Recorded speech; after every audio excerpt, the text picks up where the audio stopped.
Réapprendre à écouter, voilà le challenge que nous propose chaque année le festival Musique démesurée.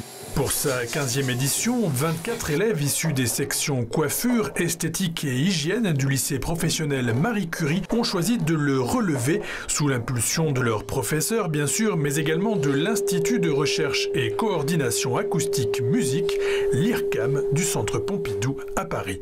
L'IRCAM, depuis, ça doit faire 3-4 ans qu'ils font des projets comme ça. Ils avaient décidé d'ouvrir, de monter ces projets des chantiers de la création et de les ouvrir au lycée professionnel et de mettre en relation le monde de l'art plastique et le monde de l'art sonore et surtout d'avoir du ressenti, comment ça se passe, comment on transforme des ressentis par rapport à une œuvre d'art en œuvre sonore.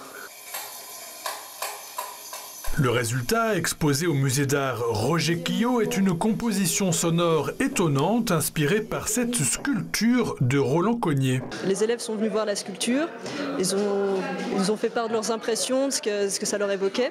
Ensuite, on est parti des sons qui sont dans leurs ateliers de travail de tous les jours. Et on a essayé de faire un lien entre les impressions qu'ont fait la sculpture et les impressions qui pouvaient se dégager des sons qu'ils avaient eux-mêmes dans leur quotidien. Et on a fait un montage de toutes ces impressions.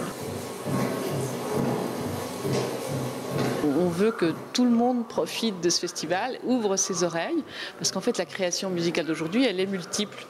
Et donc il faut la présenter avec ses multiples facettes. Alors il y a des professionnels confirmés. Et aussi, on fait beaucoup de projets avec des élèves. C'est des projets qui nous tiennent à cœur parce qu'on pense que c'est important de faire de la musique, de faire des sons.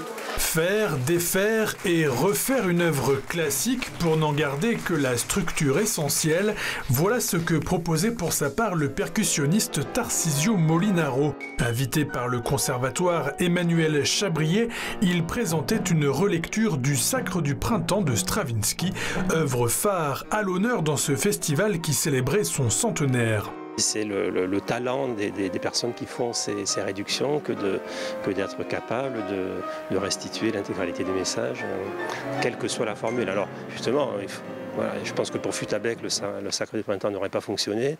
Par contre, cette formation de percussion et de piano a énormément de richesse parce qu'elle redonne le sens rythmique qui est majeur dans la musique de Stravinsky.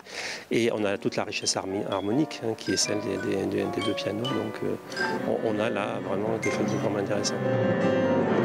Le Festival des musiques démesurées, c'est une programmation très riche à découvrir jusqu'au 17 novembre.